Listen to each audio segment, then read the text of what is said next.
நல்ல தகப்பனே, மே துதிக்கிறோம், மே ஸ்தோத்திரிக்கிறோம். ஏசப்பா, நீங்கள் எங்களோடு பேசுங்க. இந்த நாளுக்காக நன்றி செலுத்துகிறோம். எங்களை தாழ்த்தி உடைய கருத்திலே கொடுக்கிறேன். இந்த ஆண்டவருக்கு நன்றிப்பா. நீங்கள் பேச வேண்டும், நாங்கள் கேட்க வேண்டும். கேட்கின்றோம். இயேசுவின் நாமத்தில் வேண்டிக் கொள்கிறேன், ஜீவனுள்ள நல்ல பிதாவே, ஆமென். கர்த்தராகிய இயேசு கிறிஸ்துவின் நாமத்திற்கு ஸ்தோத்திரம். இந்த செய்தி கேட்குற உங்கள் யாவரையும் தேவன் ஆசீர்வதிப்பாராக. உங்களுக்கு நான் எடுத்திருக்கிற வார்த்தை என்ன அப்படின்னா, தலைப்பு முதியோருக்கு ஆறுதல். வயதானவங்க ரொம்ப கஷ்டப்படுறாங்க இந்த காலத்தில். நாங்கள் சின்ன பிள்ளையாக இருக்கும்போதெல்லாம் இப்படி ஒரு முதியோர் இல்லம், வயதானவங்களை தங்கக்கூடிய ஒரு ஆசிரமம், அனாதை ஆசிரமம், இல்லங்கள் உண்டு அப்படிலாம் தெரியாது, கேள்விப்பட்டது கிடையாது. எங்கள் அம்மா ஊரில் வயசானவங்க நடக்க முடியல அப்படின்னா வெளியே திறனையில் இருப்பாங்க. சின்ன வீடுகளாக தான் இருக்கும். அப்போ வாழை வீடு, மண் வீடு அப்படி இருக்கும். வெளியே கட்டில் போட்டிருப்பாங்க. அதில் அந்த வயதானவங்க படுத்திருப்பாங்க, உட்காந்துருப்பாங்க, சாப்பாடு கொடுப்பாங்க. கோயிலுக்கு வர முடிஞ்சவங்க வருவாங்க, இல்லைன்னா வீட்டிலே இருப்பாங்க. அப்படி நிறைய பேரை பார்த்துருக்கோம். கம்பு கூனி கோயிலுக்கு வர்றவங்களாம் இருப்பாங்க. இப்போ அப்படி இல்லை, அப்படி பார்க்கவும் முடியலை. ஆனாலும் தேவனுடைய ஒரு வார்த்தை எனக்கு கர்த்தர் கொடுத்தார். முதியோருக்கு ஆறுதலாக நீ பேச வேண்டும் அப்படின்னு சொல்லி ஒரு தலைப்பு கர்த்தர் கொடுத்தாங்க. தேவன் அதை நான் உங்களுக்கு சொல்லுகின்றேன். முதியோருக்கு ஆறுதலான வார்த்தைகள். நீங்கள் தாயின் கர்ப்பத்திலே கர்த்தர் நம்மை தோன்றும்போது அப்பொழுதே நமக்கு ஒரு ஆசீர்வாதத்தை தேவன் வைத்து தான் இருக்கின்றார். நம்ம 100 வயது ஆனாலும் நம்ம ஆண்டவருக்கு நம்ம பிள்ளைகள் தான். இயேசுவின் நாமத்தின் மேல் அதிகாரம் உள்ளவர்களாய் அவருடைய நாமத்தை ஏற்றுக்கொண்டவர்கள் எத்தனை பேர்களோ, இயேசுவின் நாமத்தை ஏற்றுக்கொண்டவர்கள் எத்தனை பேர்களோ அத்தனை பேர்களும் தேவனுடைய பிள்ளைகள் ஆகும்படிக்கு அதிகாரம் கொடுக்கிறார். நம்ம எந்த வயதில் ஏசப்பாவை நம்ம ஏற்றுக்கொண்டாலும் அதிலே நம்ம அவருடைய பிள்ளைகள். இப்போ நம்ம ஆண்டவருடைய பிள்ளைகள். உங்களுக்கு வசனம் ஏசாயா 46வது அதிகாரத்தில் 3வது வசனம். யாக்கோபின் சந்ததியாரை, இஸ்ரவேலில் மீதியாகிய சகல ஜனங்களே, எனக்கு செவி கொடுங்கள். தாயின் வயிற்றில் தோன்றினது முதல் உங்களை ஏந்தி தாயின் கர்ப்பத்தில் உற்பத்தியானது முதல் உங்களை தாங்கினேன். தேவனுடைய ஒரு அருமையான வார்த்தை. நீங்கள் இந்த செய்தி நான் கொடுக்கும்போதே நீங்கள் டிவியில் நிறைய பேர் பார்க்கிறீர்கள். ரொம்ப எனக்கு சந்தோஷமாக இருக்குது. ஏன்னா அவங்க ரொம்ப ஆசையோடு கேட்குறாங்க. டிவியில் அநேகர் ஃபோனில் என்ன கேட்பாங்க அப்படின்னா, ஏம்மா இந்த வசனத்துக்கு பிறகு இன்னொரு வசனம் சொன்னீங்களே, அதை இன்னொரு நேரம் சொல்லுங்க அப்படிம்பாங்க. அப்போ நான் டைரி எடுத்து அந்த வசனத்தை சொல்லுவேன் அவங்களுக்கு. நான் ஓரளவு சொல்லிடுவாங்க, பார்த்துக்கோங்க. அப்போ எவ்வளவு அழகாக இந்த டிவி மூலமாக, கிராஸ் டிவியில் இந்த வார்த்தையை அவர்கள் கேட்கின்றார்கள். எனக்கு ரொம்ப ஆச்சரியமாக இருக்கும். எங்கள் வீட்டில் டிவி கிடையாது. எல்லாருமே செல் வச்சுருக்காங்க. பிள்ளைங்க பெரிய வகுப்பு படிக்காங்க. அதனால் நாங்கள் செல்லு தான் யூஸ் பண்ணிக்கிட்டு இருக்கோம். டிவி கிடையாது. ஆனால் எனக்கு ஃபோன் கால் வரும். அதனால் நான் 7 மணியில், திங்கட்கிழமை காலை 7 மணிக்கும் வியாழக்கிழமை காலை 7 மணிக்கும் நம்முடைய செய்தி கிராஸ் டிவியிலே ஒளிபரப்பாகும். அந்த நேரம் நான் செல்லை கையில் வச்சுருப்பேன். ஏன்னா யாராவது கூப்பிடுவாங்க, இதுக்கு இந்த வசனம் எங்கே இருக்குது, இந்த செய்திக்கு என்ன அர்த்தம் அப்படின்னு கேட்பாங்க. அது ரொம்ப சந்தோஷமாக இருக்கு. ஆண்டவரே, இந்த வார்த்தை உம்முடைய பிள்ளைகளுக்கு இவ்வளவு ஒரு ஆசீர்வாதமாக, பிரயோஜனமாக, நல்ல நிலத்தில் விழுந்த விதையாக இருக்கிறது அப்படின்ட்டு ரொம்ப எனக்கு மனமகிழ்ச்சியோடு இருப்பேன். கர்த்தருக்கு ஸ்தோத்திரம், அவருக்கே துதிகன மகிமை. இப்பொழுது கர்த்தர் சொல்லுகிறார், அருமையானவர்களே, ஒரு முதிர் வயது, இப்போ 50 வயதுக்கு மேலேயே எல்லாரும் முதிர் வயது மாதிரி சொல்கிறாங்க. ஆனால் 50 வயது ஆகியும் தன்னுடைய பிள்ளைகளுக்கு கல்யாணம் முடிக்காமல் நிறைய பேர் இருக்காங்க. எல்லாருடைய தாயும் 50 வயசுக்குள்ள பிள்ளைகளுக்கு கல்யாணம் முடிக்கிறத நம்ம இந்த காலத்தில் பார்க்க முடியலை. அப்போ எப்படி அவங்கள 50 வயது உள்ளவங்கள முதிர் வயது, இல்லை பாட்டி, இல்லை கிழவி அப்படின்னு சொல்ல முடியாது, சொல்லவும் கூடாது. ஆனால் தேவன் நாளிலே சொல்லுகிறார், உங்கள் தாயின் கர்ப்பத்திலே நீங்கள் உருவான அந்த நாளில் இருந்து நான் உங்களை என்ன செய்கிறேன், தோண்டினது முதல் உங்களை ஏந்தி உற்பத்தியானது முதல் உங்களை தாங்கினேன் அப்படின்னு சொல்கிறார். அருமையான சகோதரிகளே, நீங்கள் எனக்கு அக்காவாக இருக்கலாம், எனக்கு தங்கச்சாவும் இருக்கலாம். நீங்கள் யாராக இருந்தாலும் தேவன் தம்முடைய அன்பினால் உங்களுக்கு சொல்லுகிற ஒரு ஆறுதலான வார்த்தை என்ன தெரியுமா? நீங்கள் என்றைக்கு உங்கள் அம்மாவுடைய வயிற்றில் குழந்தையாக நீங்கள் உருவாக்கப்பட்டீங்களோ அந்த நாளில் இருந்தே தேவன் உங்களை என்ன சொல்கிறார் அப்படின்னா, உங்களை ஏந்தினேன் அப்படின்னு சொல்கிறார். அன்னைக்கு நீ அம்மா வயிற்றில் கன்ஃபார்ம் அந்த பிளட்டு கன்ஃபார்ம் ஆகி ஒரு பேபின்னு சொல்லி வருகும்போதே நான் உங்களை ஏந்தினேன் அப்படின்னு ஏசப்பா சொல்கிறாங்க. எவ்வளோ ஒரு அருமையான வார்த்தை பாருங்கள். எனக்கு என்னுடைய மூத்த மகன் வயிற்றில் இருக்கும்போது 40 நாள் இருக்கும். 40 நாளாக 4 மாதமாக ரொம்ப எனக்கு ஞாபகம் இல்லை. அப்போது நான் எங்கள் வீட்டில் படியில் நின்றுக்கிட்டு இருந்தேன். பின்வாசலில் படியில் 4 மாதம் இருக்கும். படியில் நின்றுக்கிட்டு இருக்கும்போது திடீர்னு தலை சுற்றி அப்படியே போய் நான் தூரத்தில் விழுந்துட்டேன். பின்னால் ஒரு டெண்டு போட்டிருப்பாங்க, அதில் ஆட்டு உரல் இருக்கும்.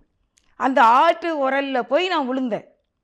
வயிற்றில் அடித்து அந்த குழவி அதில் கிடக்கு, அப்படியே அது மேலே போய் நான் விழுந்தேன். மிச்ச தூரம்தான். என்னை அறியாமலே எப்படி நான் விழுந்தேனே எனக்கு தெரியாது. ஆனால் அப்போது நம்ம பிள்ளைக்கு தான் ஆயிருக்குமோ அப்படின்னு ஒரு எண்ணம் வந்ததும் கிடையாது. வீட்லேயும் ஐயோ இப்படி விழுந்துச்சியே, உன்னை ஆஸ்பத்திரிக்கு கூட்டிகிட்டு போவோமே அப்படின்னு எங்கள் அத்தையோ என்னுடைய கணவரோ என்னுடைய கணவரோட அண்ணன் ஒய்ஃப் இருக்காங்க, அவங்களுக்கும் 2 பிள்ளை இருக்குது. அவங்களும் ஒருத்தருமே ஒன்றுமே சொல்லலை. இவ்வளோ தூரத்தில் நீ இந்த ஆட்டு உரலில் விழுந்துச்சிய, ஐயா இந்த பிள்ளைக்கு எதுவும் ஆயிருக்குமோ என்ன செய்யுமோ அப்படின்னு யாருமே எதுவுமே கண்டுக்கிடவே இல்லை. எனக்கும் அதை பற்றி ஒன்றும் தெரியல. நானும் அப்படியே இருந்தேன். ஆனால் ஆண்டவருடைய கிருபையினால் என்னுடைய பையன் எல்லாம் ஆரோக்கியமாக சுகமாக பிறந்தான். ஒரு தடவை இருமல் ரொம்ப இருந்துன்னு ஆஸ்பத்திரிக்கு ஒரு தடவை போயிருந்தேன். அதுக்கு மட்டும்தான், மற்றபடி நான் ஆஸ்பத்திரிக்கு போகவே இல்லை. தேவன் கிருபையாக ஒரு பூரண வளர்ச்சியோடு அந்த குழந்தை எனக்கு தந்தார்.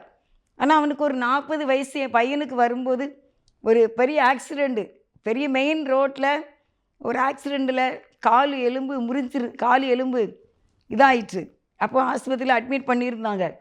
பண்ணிவிட்டு எனக்கு ஃபோன் பண்ணாங்க. ஆனால் தனியாக கல்யாணம் முடிஞ்சு குழந்தைங்களோடு இருக்கான். நான் உடனே வீட்டிலேருந்து போகும்போதே என் பையன்கிட்ட பேச சொல்லுங்க அப்படின்னு சொன்னேன். இப்போ என் மகன் பேசுனான், நல்லா இருக்கேம்மா, ஒன்றும் இல்லை, பிரச்சனை இல்லை, நீங்கள் வாங்க அப்படின்ட்டு. அப்போ நான் ஆஸ்பத்திரிக்கு போகும்போது அங்கே போய் நான் உட்கார்ந்துருக்கிறேன்.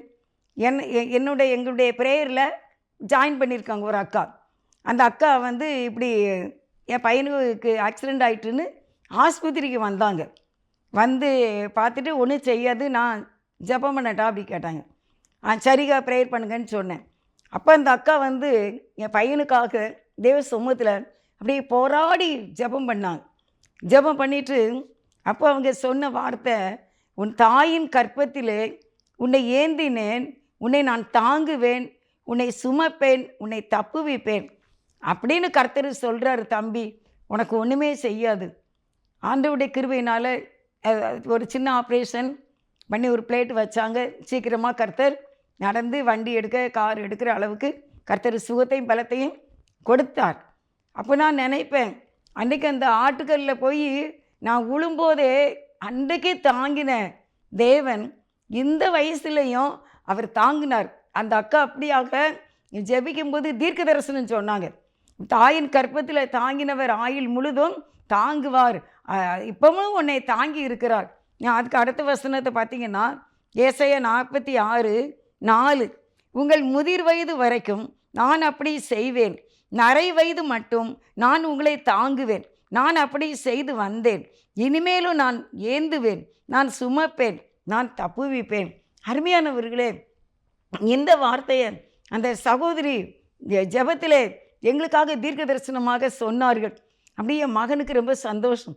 நானும் சந்தோஷப்பட்டேன். 4 மாதத்தில் நம்ம எப்படி தலையில் உளுந்து அன்னைக்கு நம்ம பிள்ளைக்கு சேதம் ஆகலை, ஆனால் இன்றைக்கும் தேவனாகிய கர்த்தர் காப்பாற்றி இருக்கிறார் அப்படின்னு சொல்லி ரொம்ப சந்தோஷம். அதுக்கு பிறகு அவன் வீடு கட்டும்போது இந்த வசனத்தை பெயிண்டில் அந்த வீட்டில் வெளியே சுவரில் ஏந்துவேன், தாங்குவேன், சுமைப்பேன், தப்புவிப்பேன் அப்படின்னு அந்த வசனத்தை எழுதி போட்டான் வீட்டில். அல்லேலூயா, கர்த்தருடைய நாமத்துக்கு மகிமை உண்டாவதாக. எனக்கு ரொம்ப ஒரு ஆச்சரியமாக இருந்தது. அதுபோல் இன்றைக்கி ஒருவேளை நீங்கள் வயதாயிற்று, நம்ம கீழே விழுந்துருவோமோ, என்ன நம்மளை கடைசி காலத்தில் நம்ம யார் நம்மளை கவனிப்பா, இப்படிலாம் சில பேர் இருக்காங்களே, நம்ம யார் கவனிப்பா அப்படின்னு சொல்லி 50 வயதுக்கு மேலே உள்ள அநேக சகோதரர்களுக்கு இது ஒரு பெரிய கவலையாக இருக்கிறது. அருமையானவர்களே, நீங்கள் அதை கவலைப்பட வேண்டாம். ஏன்னா தேவன் எனக்கு கொடுத்த இந்த வார்த்தை, நீ ஆறுதலான வார்த்தை, முதியோருக்கு ஆறுதலான வார்த்தை சொல்லுன்னு தேவன் சொன்னதுனால இதை நான் உங்களுக்கு எழுதியிருக்கேன். அவர் சொல்கிறார், தாங்கினேன் அப்படி செய்வேன், தாங்குவேன் ஏந்துவேன், சுமப்பேன் தப்புவிப்பேன், அப்படி செய்வேன், அப்படி செய்து வந்தேன், இனிமேலும் என்ன செய்வேன், தாங்குவேன் ஏந்துவேன் அப்படின்னு தேவனுடைய வார்த்தை சொல்லுகிறது. அருமையானவர்களே, நீங்கள் கவலையப்படாதீங்க. நம்முடைய பிள்ளைகளை குறித்து, நம்முடைய மருமக்கள் பேரன் பேத்தியெல்லாம் குறித்து நீங்கள் கவலைப்பட்டு அவங்க மேலே கோபப்படாதீங்க. அவங்களுக்கு சாபம் சொல்லவே சொல்லாதீங்க. ஏன்னா நம்ம பெற்றோர்கள், நம்ம தாயோ தகப்பனோ நம்ம பிள்ளைகளுக்கு சாபம் சொல்லும்போது அது பலிக்கும். ஏன்னா 10 கட்டளையில் கர்த்தருடைய வார்த்தையை சொல்லுது பாருங்க, நீ வாழ்நாள் நீடித்திருப்பதற்கும் நீ நன்றாய் இருப்பதற்கும் உன் தகப்பனையும் தாயையும் கனம் பண்ணு, மதிப்பு கொடு, மரியாதை கொடு அப்படின்னு சொல்லி தான் இந்த வசனம் சொல்லுது. அதாவது ஒரு ஆசீர்வாதத்துக்கு இதுதான் ரீசன். நீ வாழ்நாள் நீடித்திருக்கணுமா, நீ தீர்க்க ஆயுசோடு இருக்கணுமா, நீ நல்லா இருக்கணுமா அப்படின்னு சொன்னால், உன் குழந்தை நல்லா இருக்கணுமா, உன்னுடைய கணவன் மனைவி நல்லா சுகத்தோடு இருக்கணுமா, நீங்கள் வாழ்க்கையில் வசதிகளோடு யார்கிட்டையும் கடன் வாங்காமல் நீங்கள் இருக்கணும் அப்படின்னா நீங்கள் உங்களுடைய பெற்றோரை கனம் பண்ண வேண்டும், மதிப்பு கொடுக்க வேண்டும், அவங்களை விசாரிக்க வேண்டும், அவங்களுக்கு அன்பு செலுத்த வேண்டும். பெற்றோருக்கு செய்ய வேண்டிய கடமையை நீ செய்யும்போது உங்களுடைய வாழ்நாள் நீடித்திருக்கவும், நீ நன்றாய் இருக்கவும், வசதியாக நீங்கள் வாழ்வதற்கு ஆண்டவருடைய வார்த்தை என்னென்னா ஒரு கண்டிஷனோடு கொடுக்கார். மற்ற இதெல்லாம் அப்படி இல்லை. தேவனாகிய கர்த்தரை ஆராதிக்க வேண்டும், நீ சிலை வழிபாடு செய்யக்கூடாது, களவு செய்யாதிருப்பாயாக, பிறருக்குள்ளே யாதனை விரும்பாதிருப்பாயாக, பொய் சொல்லாதிருப்பாயாக அப்படின்னு சொல்லியிருக்கு. ஆனால் இந்த பெற்றோரை கனம் பண்ணுறது மாத்திரம்தான் உள் வாழ்நாள் நீடித்திருப்பதற்கும் நீ நன்றாய் இருப்பதற்கும் கனம் பண்ண வேண்டும் பெற்றோரை அப்படின்னு ஒரு ஆசீர்வாதத்தோடு சுமந்து கொண்டு வருகிறது இந்த கற்பனை. நீங்கள் அந்த 10 கமாண்ட்மெண்ட்ஸை 10 கட்டளையே நீங்கள் வரிசையாக உபாகமம் 5ஆம் அதிகாரத்தில் நீங்கள் வாசித்து பார்த்தீங்கன்னா, இந்த பெற்றோரை கனம் பண்ணுனாதான் இந்த ஒரு ஆசீர்வாதம் உனக்கு அப்படிங்கிற கண்டிஷனோட இந்த பெற்றோரை கனம் பண்ணக்கூடியதை மாத்திரம்தான் சொல்லப்பட்டிருக்கிறது. மற்றதெல்லாம் அப்படி சொல்லப்படலை. பொய் சொல்லாதிருப்பாயாக, விபசாரம் செய்யாதிருப்பாயாக, களவு செய்யாதிருப்பாயாக அப்படின்னு சொல்ல நம்ம பார்க்கிறோம். அதனால தான் நீங்கள் முதியோரை கனம் பண்ணுனா நம்ம எதை விதைக்கமோ அதையே தான் நாம் என்ன செய்ய போகிறோம், அறுவடை செய்ய போகிறோம் அப்படின்னு சொல்லியிருக்கு வேதத்தில். என்ன, நீ எதை விதைக்கிறாயோ அதையே அறுப்பான். நன்மையை விதைக்கிறவன் நன்மையே அறுப்பான், தீமையை விதைக்கிறவன் தீமையே அறுப்பான் அப்படின்னு சொல்லி நம்ம என்ன பார்க்குறோம். அப்போ அருமையானவர்களே, நீங்கள் இன்றைக்கி முதிர் வயதாக இருக்கிறவங்க நீங்கள் கவலைப்படாதீங்க. தேவன் கண்டிப்பாக நம்மை பாதுகாப்பார், நம்மை ஆசீர்வதிப்பார். 80வது சங்கீதம் 14வது வசனம், சேனைகளின் தேவனே திரும்பி வார், வானத்திலிருந்து கண்ணோக்கி பார்த்து இந்த திராட்சை செடியை விசாரித்தரலும், உம்முடைய வலது கரம் நாட்டின கொடியையும் உமக்கு நீர் திடப்படுத்தின கிளையையும் கடாட்சித்தருளும். இந்த சங்கீதத்தில் என்ன சொல்லியிருக்கு அப்படின்னா, தேவனே திரும்பி வாரும், வானத்திலிருந்து கண்ணோக்கி பார்த்து இந்த திராட்சை செடியை விசாரித்தரலும். நான் தான் அந்த திராட்சை செடி. என்ன, நான் நீங்கள் என்ன செய்யுங்க, விசாரிங்க. நீங்கள் வானத்தில் இருக்கீங்க, என்ன நீங்கள் விசாரிக்கணும். அதுக்கு வர சொல்லியிருக்கு, உம்முடைய வலது கரம் நாட்டின செடியையும் உமக்கு நீர் திடப்படுத்தின இந்த திராட்சை செடியை நீர் என்ன செய்யணும், கடாட்சி தருளும். இந்த திராட்சை செடியை நீர் விசாரித்தருளும், இந்த செடியை நீர் கடாட்சி தருளும் அப்படின்னு சொல்லி இந்த சங்கீதம் நமக்கு சொல்லுது. அப்போ அருமையானவர்களே, நம்மை விசாரிக்க, நம்மை கடாட்சி தருள நமக்கு தேவன் இருக்கிறார். ஃபியர் நாட், இங்கே பயப்படாதே என்று சொல்லுகிறார்.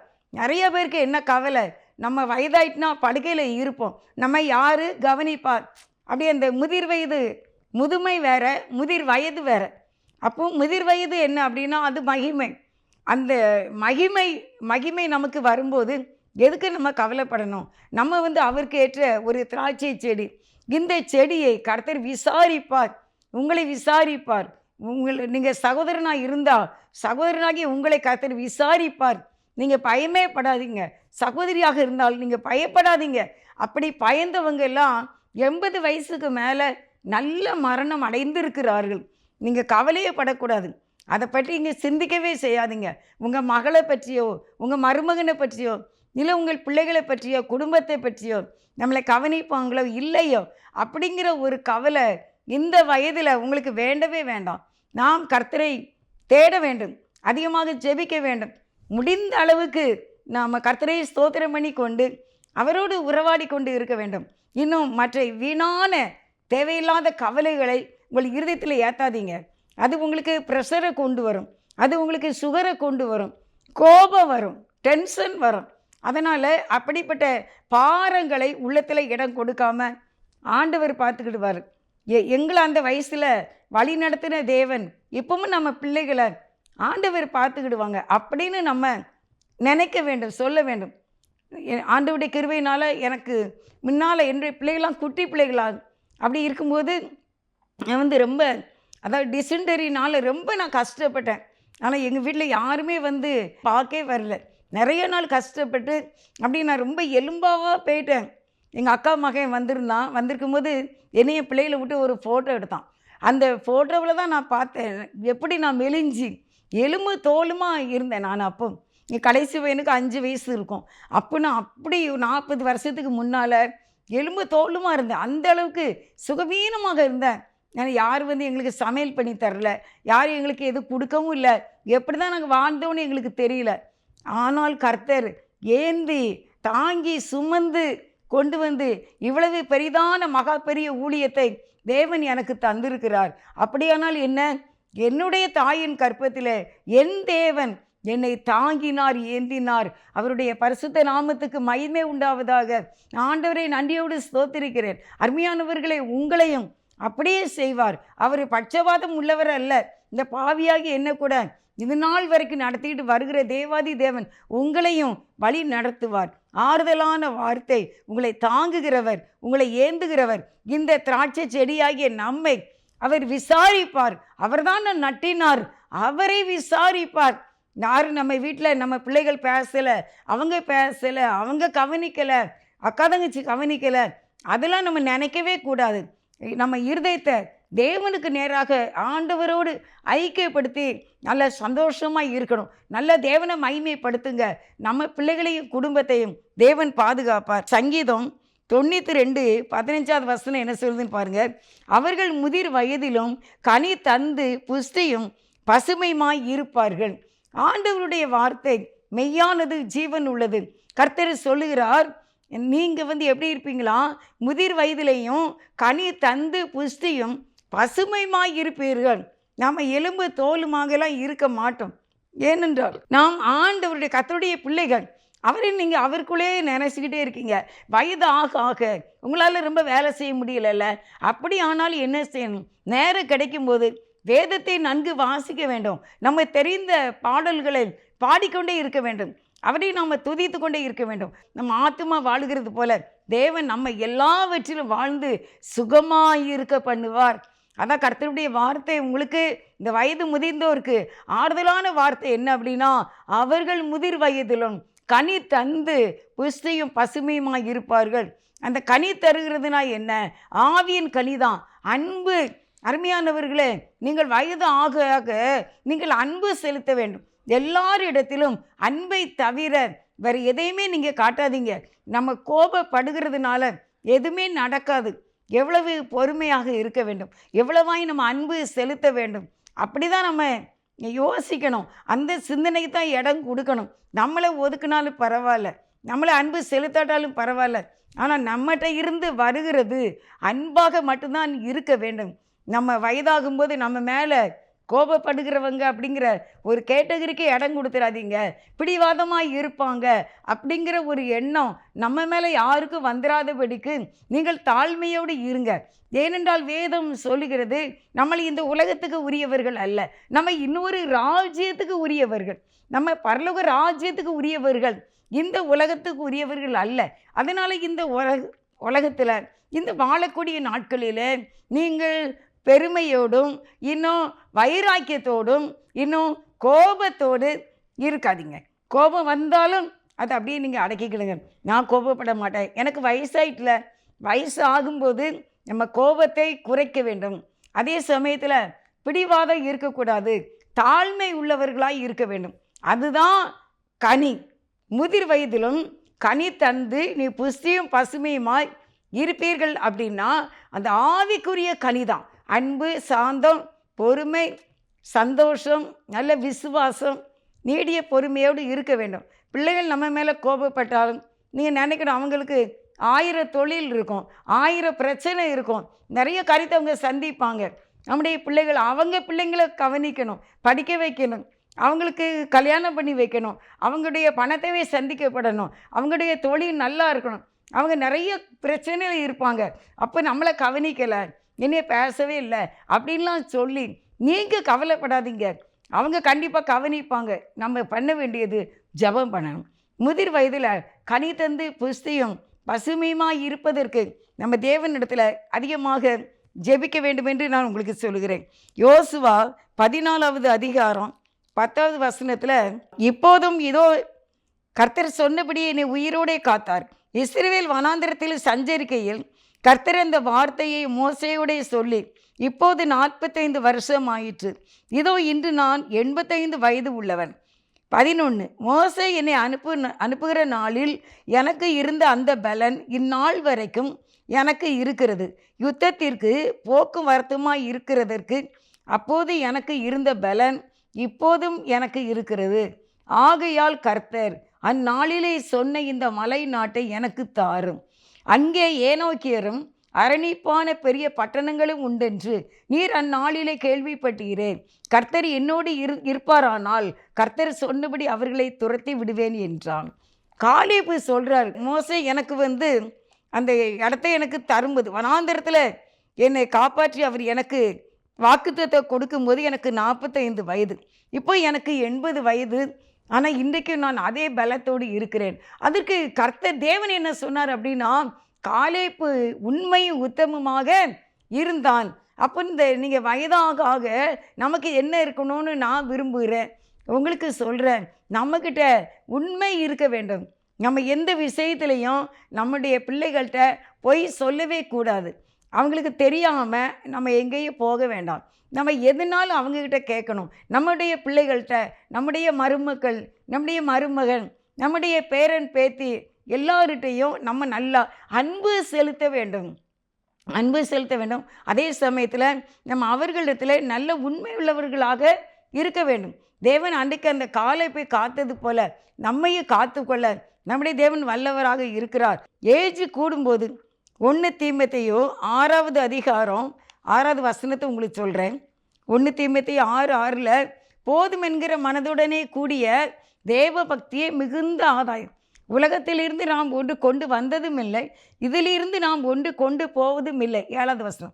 8வது வசனம், உண்ணவும் உடுக்கவும் நமக்கு உண்டாயிருந்தால் அது போதுமென்று இருக்க கடவோம். 9 ஐஸ்வர்யங்களாக விரும்புகிறவர்கள் சோதனையிலும் கண்ணியிலும் மனுஷரை கேட்டிலும் அழிவிலும் அமிழ்த்து விடுகிற மதியீடிலும் சேதமுமான பலவிதமான இச்சைகளிலும் விழுகிறார்கள்.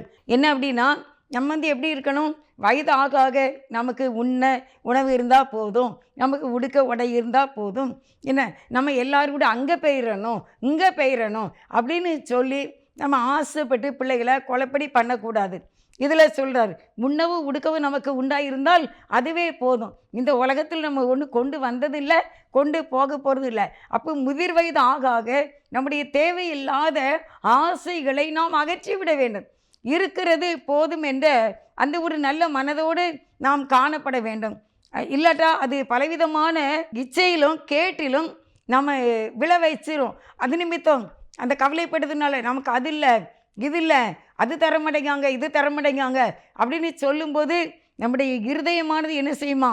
அநேக வேதனைகளாலே நம்மை குத்தி கொண்டு இருக்கும். சிலர் அதை இச்சித்து வலிவி பின்வாங்கிடுறாங்க. அப்போ நீங்கள் வயசு ஆகும்போது நம்ம எப்படி இருக்கணும்? பக்தி தான் நமக்கு கூடன்மை ஒழிய இந்த உலகத்தில் உள்ள காரியங்களில் நம்ம நிறைய கொண்டு வரக்கூடாது எண்ணங்களை. அப்போ நம்ம இருதயம் எப்படி இருக்கும்? நல்லா ஃப்ரீயாக இருக்கும். நம்ம எப்படி இருப்போம்? ஃப்ரீ பேடாக இருப்போம். நம்ம எப்போ எடுத்தாலும் தூக்கம் வந்துடும். ஏன்னா நம்ம உண்ணவும் உடுக்கவும் நமக்கு உண்டாயிருந்தால் போதும் அப்படிங்கிற ஒரு எண்ணத்தில் நாம் இருக்க வேண்டும். நம்முடைய பிள்ளைகளுக்காக மாத்திரம் அதிகமாக நம்ம தேவ சமூகத்தில் துதியோடு ஜெபிக்க வேண்டும். ஏன்னா நீங்கள் வயது ஆக ஆக நீங்கள் பரிசுத்தமாகிறீர்கள். நீங்கள் பொறுமையுள்ளவர்களாக இருக்கிறதுனால, நீங்கள் ஆண்டவருக்கு இயேசுவுக்கு நீங்கள் ஒரு பிள்ளையாக இருக்கிறதுனால உங்கள் பிள்ளைங்களுக்கு நீங்கள் பண்ணுகிற ஜெபத்தை தேவன் கேட்பார், கண்டிப்பாக கேட்பார். வேதம் சொல்லுகிறது, உனக்காக யாவையும் செய்து முடிப்பேன் அப்படின்னு சொல்லியிருக்காங்க ஆண்டவர். அதனால் நீங்கள் கண்டதையும் நினச்சி கவலைப்படக்கூடாது. தேவன்கிட்ட சொல்லிடணும், ஆண்டவரே நீங்கள் பார்த்துக்கோங்க, எனக்கு என்ன ஆயிற்று, எனக்கு முதிர் வயது ஆகிறது, நான் உங்களுடைய கரத்திலே கொடுக்கிறேன். என் பிள்ளைகளுக்கு செய்ய வேண்டிய எல்லா கடமையும் நீங்கள் செய்யும்படி கிருபை செய்யுங்க, பிள்ளைகளை ஆசீர்வதிங்க என்று சொல்லி நாம் ஜெபிக்க வேண்டும். அருமையானவர்களே, யோசுவா 21வது அதிகாரத்தில் ஒரு நல்ல ஒரு வசனம் எனக்கு ரொம்ப பிடிச்சிருந்துச்சு. அதனால் உங்களுக்காக அந்த வசனத்தை எழுதி வச்சுருக்கேன்.